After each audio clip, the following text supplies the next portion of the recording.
Hello everyone, welcome back to another lovely episode of my podcast, the CollectorCast.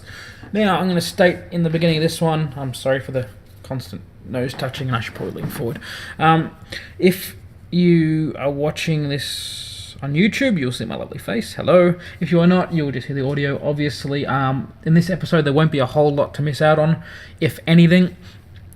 This cast is about some games. Well, if you look at the title, it's indie games. I wanted to profess my love for some indie games and just sort of talk about the genre and what it means to people like me. Now, when I started this podcast, it was never meant to be just about collecting. I just thought it was a catchy name to call it CollectorCast. Before I start, I feel necessary to talk about a couple of games I have been playing recently. I recently finished GTA 5. I must say it was quite pleasant to play. I like GTA as a game. This was kind of like GTA 4 version 2. Lots of, the same, but just done a lot better. The missions were fun. The characters were fun. It was all really nice, and the heist system I like a lot. If you haven't played it, I recommend at least borrowing it off someone, because no doubt you know someone who owns it. The other game was another popular one. It's Pokemon X, I think I've got. I'm not going to take the cartridge out because I haven't saved. Let's have a look. Yeah, it's Pokemon X. I've also got the nice Pokemon X, Y, Blue DS. But much like GTA, it's much more of the same, just done a whole lot better. Except for some of the camera angles I don't really care for, but the battle system's nice, the leveling system's nice. You actually earn experience for capturing Pokemon now, which is amazing in comparison to, fighting a level 60 and then losing all the experience because you wanted to capture it. Now that's out of the way, I'm going to talk about indie games.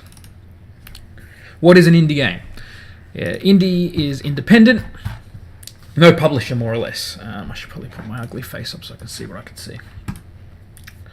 So it's all about people who are making games basically out of their basement. It's great because people who make indie games generally make games because of the love of it, not for the money. Although it is good to have the money coming in, obviously, and that's how you become successful.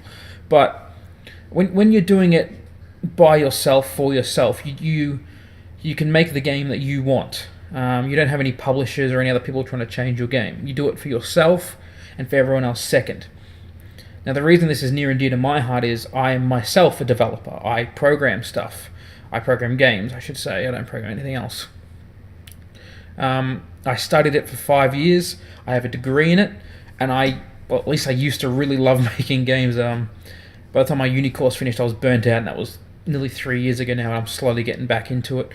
I hopefully will have a game demo out by the end of the year, if not early next year. If you're interested, stay tuned, hit subscribe to be up there if you're watching on YouTube. And the reason I personally love indie games so much is there's so much creativity. There's no big bad wolf going, play it safe, make another COD Blops or whatever else. It's you do what you want. You make the game that you want. If it fails, it's all on you. If it succeeds, it's all on you. It's amazing, and I love it like that. And for this podcast, I just wanted to talk about some of the games that I've played, some of the indie games that I love. And some of these games are actually games I didn't know were independent. I didn't know the term when I played them, especially some of the older ones. So I'm just going to go through that. I'm not going to talk about anything on the mobile, because most mobile games are indie. But more stuff that I have on Steam. I buy nearly every Humble Bundle, because there's always at least one game I want in the bundles, and they turn out to be a lot cheaper than just buying the game.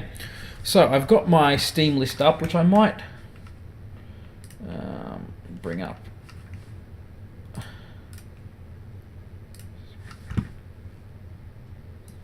Let's bring up my list. And if you're watching on YouTube, this will be the time to sort of have a look. Hopefully you can see that. If not, then there's not much I can do about it, but I'll expand my lovely face.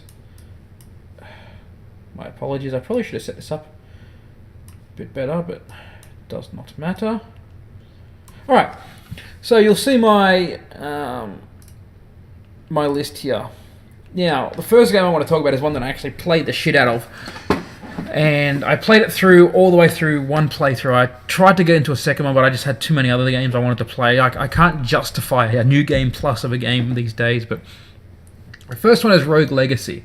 If you have not played Rogue Legacy, you owe it to yourself to go out and play it if you like roguelikes, or if you like side-scrolling, beat-em-up, action, RPG type games. This is what this game is. It's a randomly generated dungeon, or castle as it happens to be. There are 4 bosses, and you have to beat them all. You have to get to the boss and beat it without dying. That's what a roguelike is. Once you die, you start again. But this game has a small twist on it. It's a roguelike, or a roguelike, whatever you want to call it. When you die, you keep the cash, and the cash gets passed on to your ancestors. The right word? Your children, I guess. Whatever. And they take over your quest. You can choose to lock down the castle, and you spend the money on armor, magic, upgrades, etc. A really great game. I've played 16 hours of it, and that's how long it took me to get through one playthrough. And if you go New Game Plus, the game gets harder. It constantly, levels up and all that kind of stuff. What else we got? What's for number 2? Number 2. Aha! The Binding of Isaac. According to Steam, I've played this for 28 hours, but it's a lot more than that. This game is a game that I love as a collector because it came out with 2 physical versions, 2 special editions. The Unholy and the Most Unholy edition, which one was the normal, and the Most Unholy edition was with the DLC. The DLC was great. It added extra, I think, 2 or 4 levels and a bunch of other characters and items and shit. It was amazing. This is another roguelike. You'll see a pattern here. Most of the games I'm going to talk about will be roguelikes. You are thrown into you escape to the basement because your crazy ass mum wants to kill you because she heard a voice from God. It's very strange, it's very dark, and it's very good. Definitely, it acts like a twin stick shooter, except you've only got a keyboard, so it's up, down, left, right shooting, and it's very, very good, very creative. I love the art style. It was basically a Flash game. I think it still is, actually. And it's not that expensive. I highly recommend picking it up if you can. If not, just do it anyway. I found it for like $9 at the local shop in a physical edition. So, yeah. Alright. Found another one. Next game, if you're looking online, you can see it. This is Kstory Plus. I don't know the origins of Kstory. There was a first one, and this was like an enhanced edition. And there was also an edition on the 3DS, which I personally don't like. The art style changed from 2D sprite based to 3D models in like a 2.5D environment. I'm not really a fan of that over the 2D space, to be honest. I think the 2D version is much, much better. That said, if you can only get a 3DS version, it's still very good. It's a side-scrolling shooter, RPG adventure type game, with a unique mechanic where when you kill people, you pick up little triangle things, and they upgrade whatever gun you have. And when you get hit, your triangle things dissipate, and you lose your upgrades. You can upgrade some of the guns so that they're incredibly good. And there's one gun, I don't remember what it was called, but as you upgrade, it actually gets weaker, so you have to sort of strategize. Very good game, very fun. Took me about 8 or 9 hours to pass, but I suck at games, so, whatever. Highly recommend it if you can. If not, then do it anyway. What else we got? This is my usual haphazard kind of way of going through it. I won't talk about it much. Duke Nukem 3D. My dad's played 30 hours of this game. Like the longest games on my Steam account that have been played are all by my dad. If I go to Fallout New Vegas, he's played 618 hours of it. But yeah, Duke Nukem 3D, if you have never played Duke Nukem, don't start with the new one, start with 3D. It is awesome. It was independent back in the day. I don't know if it sort of is now. I don't know the deal with it, but it's great. I'm not going to talk about it too long. But I will talk about this game. This is FTL, Faster Than Light. Now, this is another roguelike. You have a ship, and your objective is to outrun the Federation, whatever they're bloody called, and get to the rebel base and stop the big Federation ship that's coming to kill you. It is hard as balls, especially that last boss fight. And being a roguelike, once you die, you start again, and it is fucking difficult. It is really stupid hard, but it's so much fun. It's great. The game I'm making has a lot of the elements of FTL. Well, I won't say a lot of the elements of FTL. It's inspired by FTL. It's not a blatant rip-off. It's not a copy, but it's definitely, it's got it in the same genre as it, because I really do like the game. My dog's whimpering.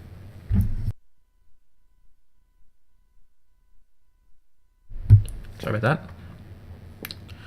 I don't think I have too much more to go through, but we'll go with this one. Hotline Miami. Now, I personally have not played this game, but I have seen it played. My friend Steven loves the shit out of this game, and I can see why. It looks like a lot of fun. I'm not going to recommend it, but I'm going to recommend it.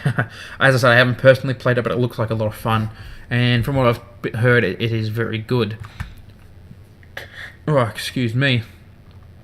Now, this game I always talk a little bit about. It's the Penny Arcade game on the rain-slick precipice of darkness.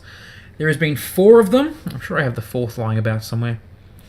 The first 2 are traditional like RPGs, and the third one was like a pixel-based one.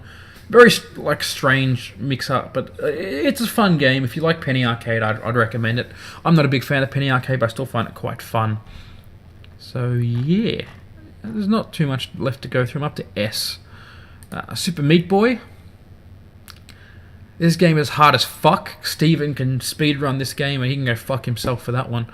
I don't like it personally because it's too hard for me, but from what I've played, the first few levels, the controls are really tight. The gameplay's fun. It's just that because it's so hard, I get fucking frustrated and I quit. That's why I don't like the game. I don't like it because it's bad. I like it because it's too hard because I suck. Okay, so get the game if you like hard platformers. It's an absolutely perfect platformer. I've actually had a game to talk about, nearly. Alright, now, this one personally is one I played quite a lot back in the day. It's called Uplink. If you have never played Uplink, it is a hacking simulation game. It's quite fun, I will say, but I wouldn't recommend it for people who aren't mega nerds like I am. But for a hacking simulation, it's actually quite fun. Now, the last game I'm going to talk about, because I've actually run out, which I should have probably researched a bit more. VVVVV, 6 Vs. This game is another kind of quirky, I guess you'd call it platformer, where the unique mechanic is you don't jump, you actually flip gravity. And you can only flip gravity once at a time, so you have to hit a floor or a wall before you can flip gravity again. And they use this mechanic masterfully. The music is super catchy. First time I played it, I had the music in my head for like a week, and it was great. Yeah, so I definitely recommend it. Sorry, I got confused. Yeah, it's great. I recommend it muchly. Play the shit out of it. It's not too long. If you don't want to play it yourself and you just want to have a look, the Game Grumps Steam Train, just did a recent playthrough of it all the way through. Quite funny to watch because they die quite a lot. But yeah, good fun. Now, as a sort of end bit, let me just turn off this. I want to show you one more thing. Those who are listening on the podcast, you guys can probably take off about this point, and there's not going to be any more actual talking. The last bit's going to be me just showing a little bit of what I've been doing as an indie developer. Now, I'm going to preface this by saying, oops, I turned off my face. When you program, it is a very slow process. On top of that, it's you can make fucking XSplit. You can make a lot of progress as a programmer, and nothing changes on screen. If you've never programmed anything before, you won't understand this. But if you have, you get it. You know, you spend 6 hours tracking down a bug and fixing it, and what changes on screen? Absolutely nothing. So, being a programmer is more or less a thankless job. You know, when I was programming and going to uni, I used to come home to my mum and be like, "Look what I did! I made this cool thing. It's," and my mum would be like, "You know, it's a black screen." Like, yeah, but I don't know all this cool stuff in the background, blah, blah, blah, blah. Okay, it's a black screen. Oh, well, fuck you too. So right now, I've got quite a lot of code. It's about, I don't know, it's a lot. And it doesn't run because I haven't fucking checked it. I do this all the time. Fucking hell. Never mind. I won't show it, obviously, because I can't. But it's I'll get back to this. It's a very strange thing being a games programmer. When you're an artist, you make something and it looks cool instantly. Well, if you're good anyway, it looks cool instantly. And then you show it to your family, your friends, and you can post it on Facebook, or you can tweet it, and it looks great. It's this cool looking thing that you've created, even if it's just freaking a table or something. It looks good. You can see something. I made a 2D engine from scratch. All the math, all the graphics functions, all that stuff. Sorry for getting a bit close. From scratch.